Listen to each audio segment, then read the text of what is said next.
Sobre modelos de lenguaje.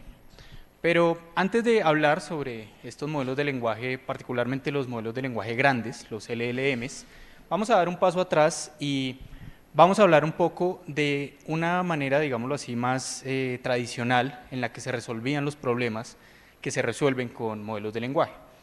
La cual, pues, obviando muchos problemas técnicos, es la de la generación de secuencias de texto, ¿sí? Al final del día, un modelo de lenguaje tipo un chatbot, ChatGPT y todo esto, al final del día o la tarea que resuelve es hacer una secuencia de texto. Entonces, acá en las diapositivas traje un pequeño diagrama de una manera tradicional en la que se desarrollaba esto, ¿sí? En donde, pues, digamos, el componente principal son los datos. En general, para la inteligencia artificial son los datos, pero ya vamos a ver que esto, pues, puede traer algunos problemas. Entonces, primero, vemos que tenemos un dataset, en este caso para una tarea de traducción, y pues como ven, son simplemente traducción tipo un texto en español, dos puntos, un texto en inglés. Estos datos, o sea, piensen que todo esto es tipo 2015, 2016, cuando no teníamos modelos de lenguaje. Entonces, estos datos tenían que ser generados o escritos por una persona. O sea, literalmente yo tenía que pagarle a una persona, pues en el mejor de los casos, para que estuviera haciendo estas traducciones, ¿sí?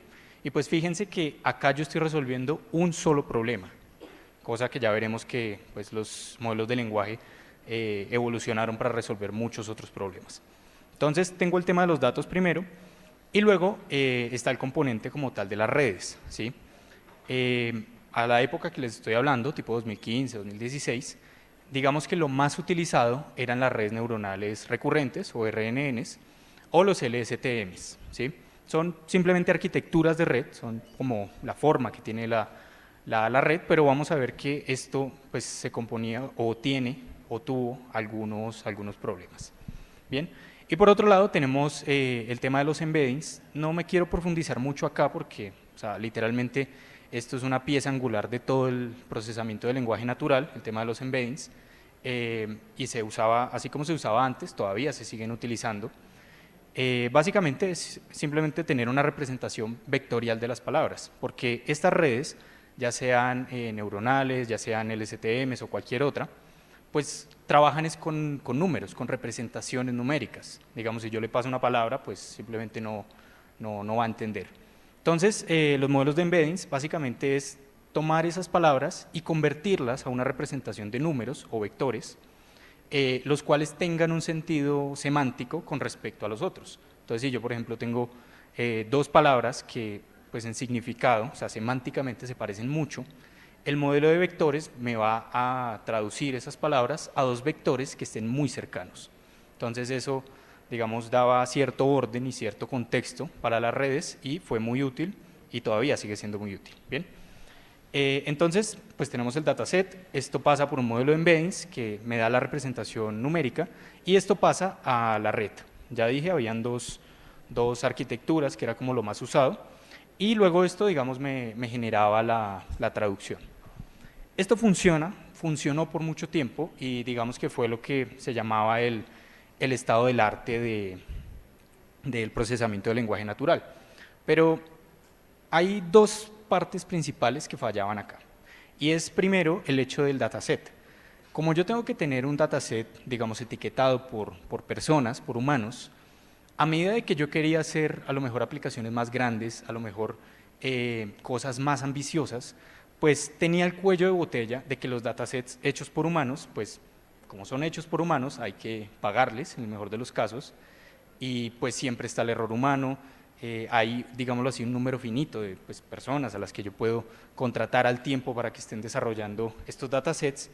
Entonces, amarrar mi solución de inteligencia artificial a un dataset, pues no es una muy buena idea en general. Y luego tenemos otro problema como tal de la arquitectura que estábamos usando, que en ese momento se utilizaba, y es que las redes neuronales recurrentes sufren de lo que, digámoslo así, pragmáticamente, se llamaría una falta de memoria. Pongo memoria entre comillas porque, o sea, no es como que la red tenga un caché o algo por el estilo, simplemente que de manera práctica, cuando yo pasaba una entrada de texto, la red como que olvidaba las primeras palabras, o sea, no tenía un contexto completo de todo el input que yo tenía. Esto pues que claramente es un problema. Si yo, digamos, le paso un libro y quiero que me responda o me genere algo con respecto a ese libro, pues no quiero que me lea solamente las conclusiones, quiero que me lea todo el libro. Entonces, ahí había otro problema. Con estos dos problemas en mente, y piensen que todo esto fue antes del boom del lenguaje natural, hubieron dos piezas angulares, las cuales, digámoslo así, son muy discientes, ¿sí? O sea, se vio muy claramente que estos dos avances marcaron un antes y un después en todo esto, ¿sí? Obviamente acá hay muchos más desarrollos, muchas más cosas que impulsaron todo el procesamiento del lenguaje natural, pero hoy traigo a colación dos que para mí son los dos más importantes, y es por un lado el paradigma del aprendizaje autosupervisado y por otro lado el paradigma de los transformers. Bien, entonces vamos por parte. Primero empecemos con el aprendizaje autosupervisado. Entonces, como dije ahorita, con la forma tradicional de hacer esto, un paradigma más orientado a aprendizaje supervisado, teníamos que los datasets tenían que tener un objetivo en particular, tenían que ser de alguna manera curados, verificados o etiquetados por una persona, ¿sí? En el tema del autosupervisado, lo que se busca es que yo con los datos, digámoslo así, crudos, se los pase al modelo y el modelo sea capaz de, a partir de esos datos que no fueron tocados por un humano, pueda aprender, ¿sí? De alguna manera. Entonces, los algoritmos más comunes en este tema fue simplemente enseñarle a la red tal cual como le enseñarían a una persona, a un niño, por ejemplo.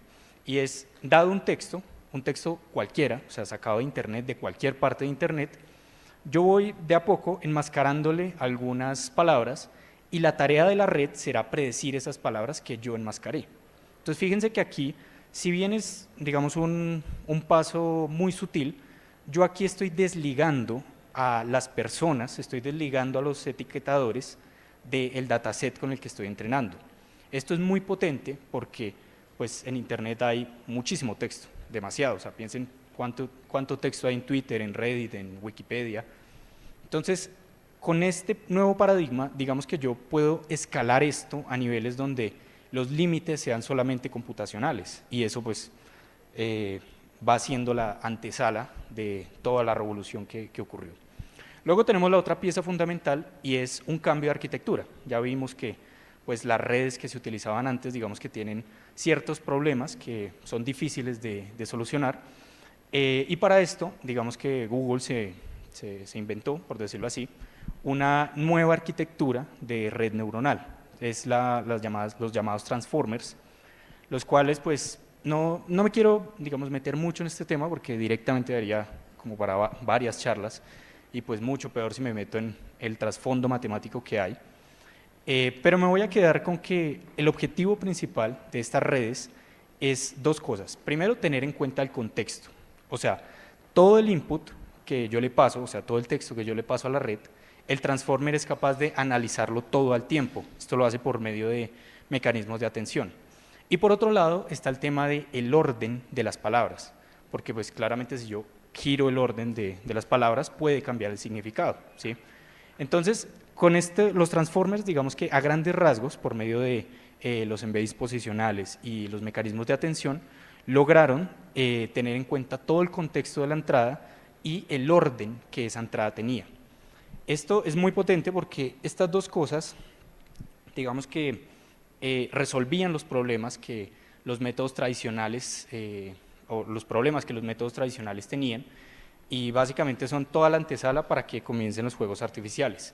Eso empezó con la revolución de los chatbots. Bien, entonces voy a traer una serie de, digámoslo así, pasos, casi como una receta, de cómo se construyen los chatbots de cara a ver hacia futuro qué viene con todo esto. Entonces, primero tenemos que para construir un chatbot de los grandes modelos de lenguaje, de los LLMs, tenemos lo que se denominó un modelo fundacional. Esto es lo primero, o digamos la parte por la que vamos a empezar. Entonces, un modelo fundacional es básicamente lo que ya vimos, una red transformer súper grande que fue entrenada o que es entrenada con un montón de datos. Cuando digo un montón de datos me refiero al orden de los terabytes de datos, o sea, datasets realmente muy grandes.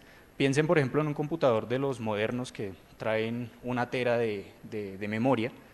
eh, o sea, un computador que no es precisamente barato, que tiene 1 tera de memoria, si fuera a guardar este dataset, pues solo podría guardar, o sea, básicamente se llenaría toda la memoria e incluso puede que no logre guardar todo el dataset, ya mucho menos procesarlo, ¿sí?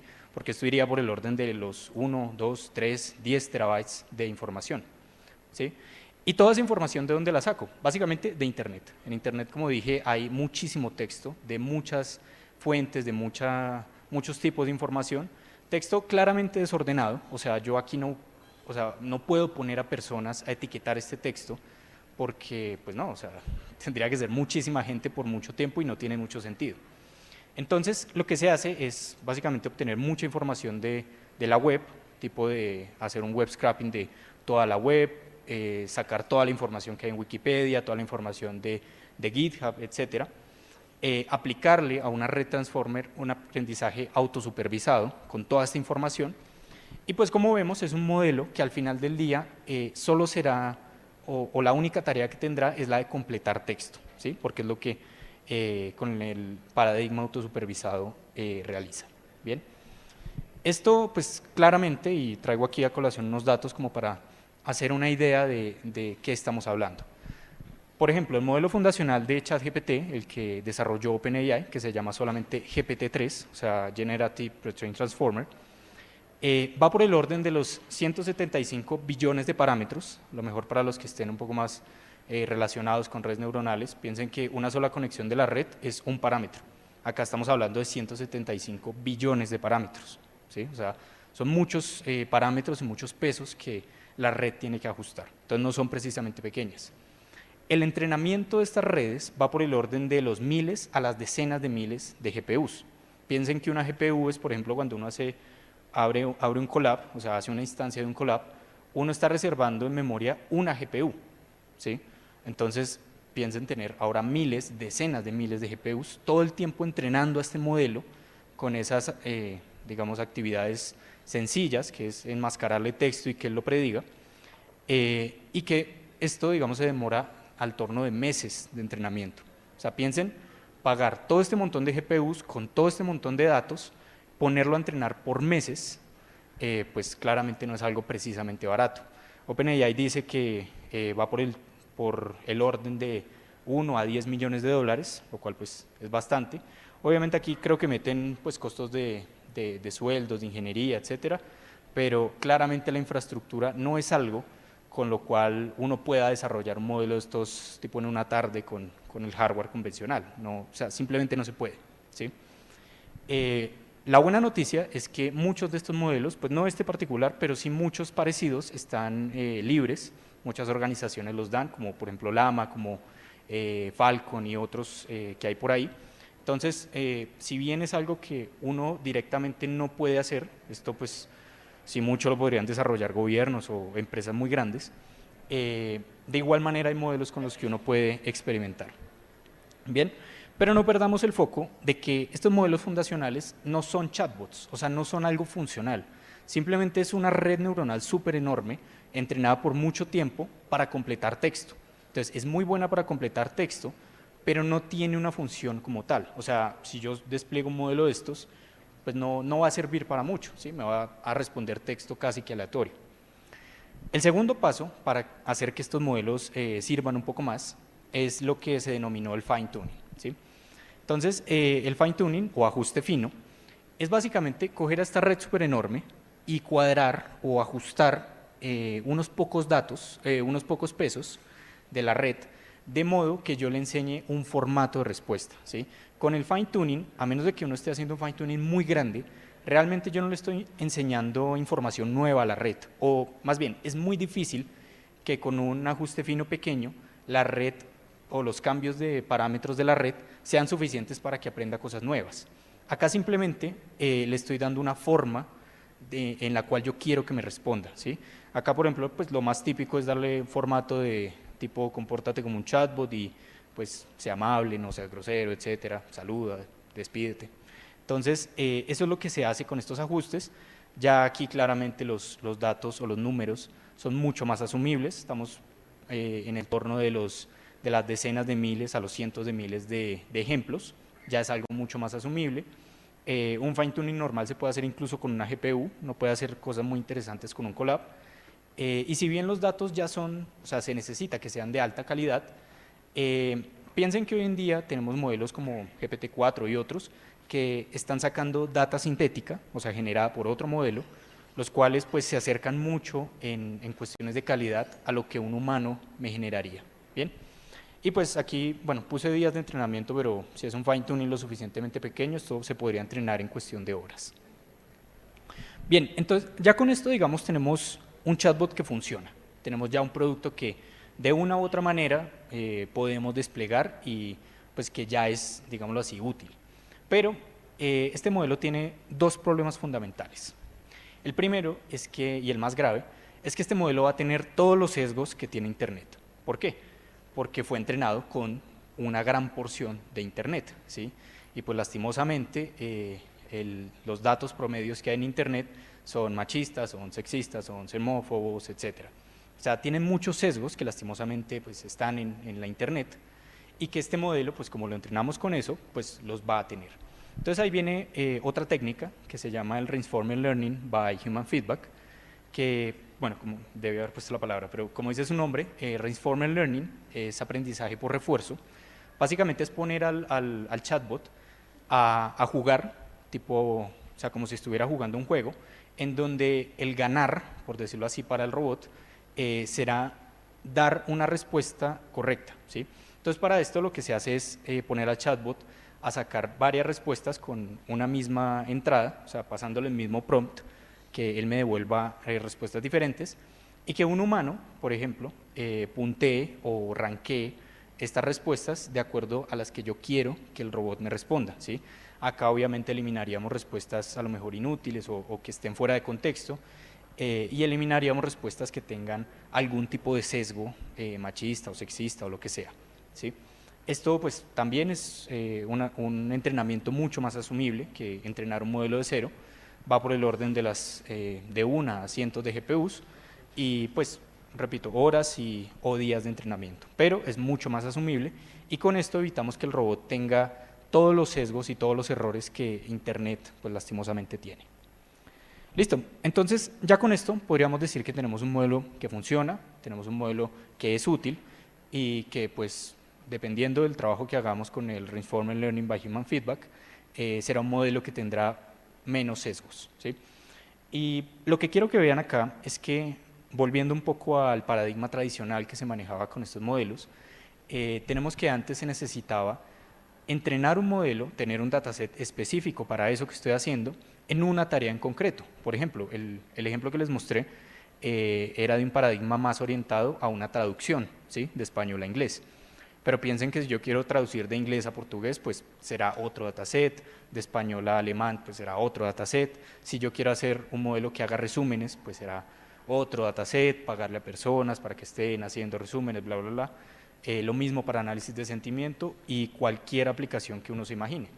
En cambio, con los chatbots, pues lo que se ha visto es que en esta tarea de, digámoslo así, jugar con el lenguaje, tratar de adivinar palabra a palabra, estos modelos son muy buenos entendiendo el lenguaje humano.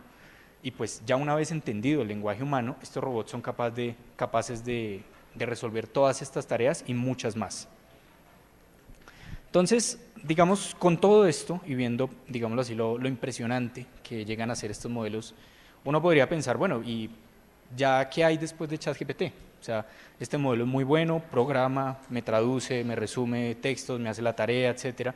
Pues la pregunta será, ¿y qué más se puede hacer?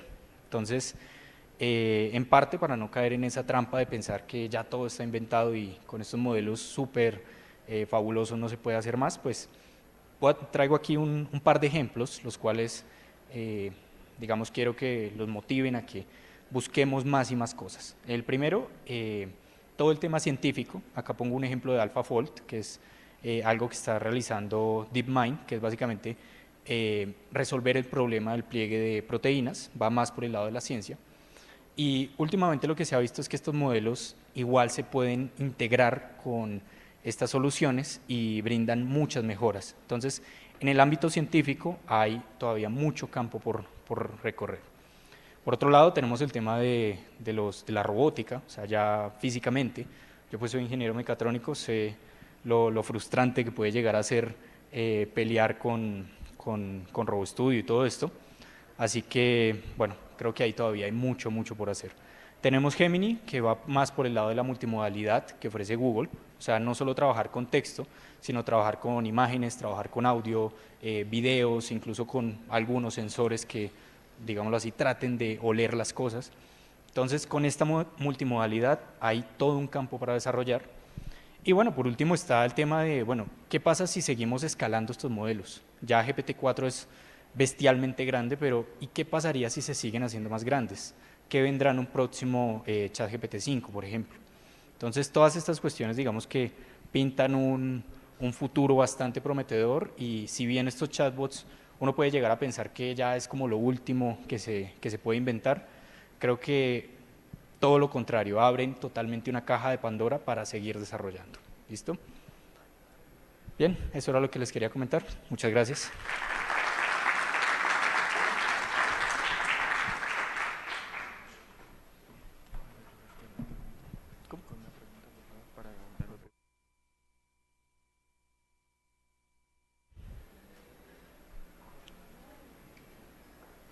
¿O se entendió todo o no se entendió nada?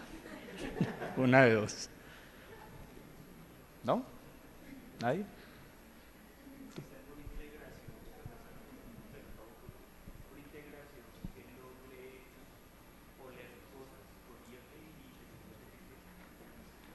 Eh,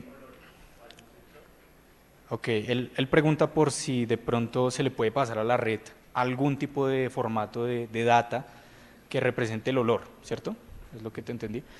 He visto trabajos relacionados con eso, o sea, que tratan de utilizar sensores que midan temas de humedad, midan temperatura, midan de pronto gases que emita, pues que haya en el entorno, y de acuerdo a eso inferir más o menos a qué olería algo, ¿sí?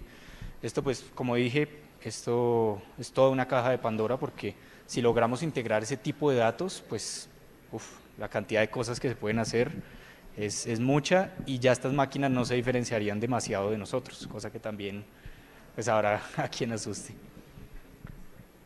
Bien, ¿alguien más?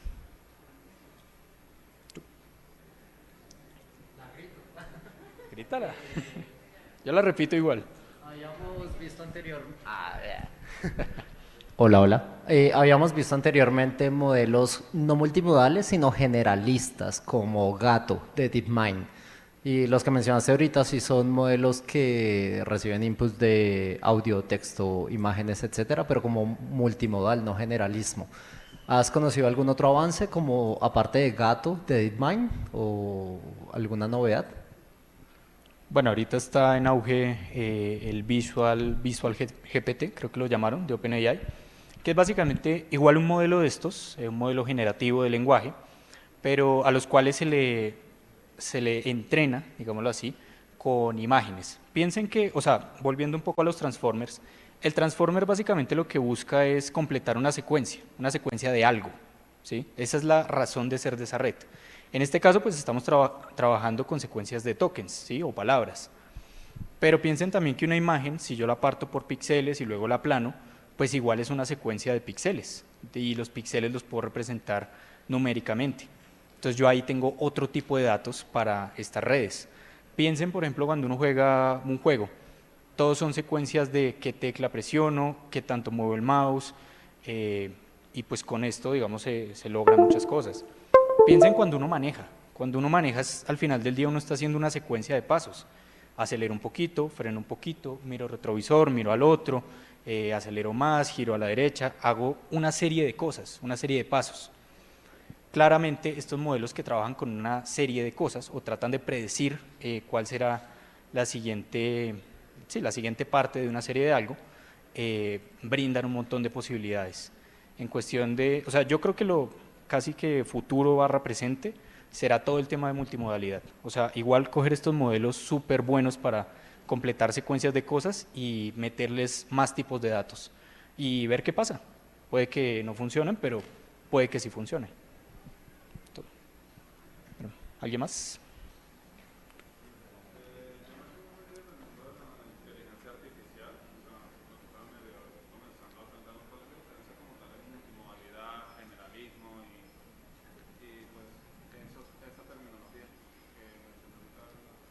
Vale, el generalismo digamos que va más por el lado de la multitarea, ¿sí?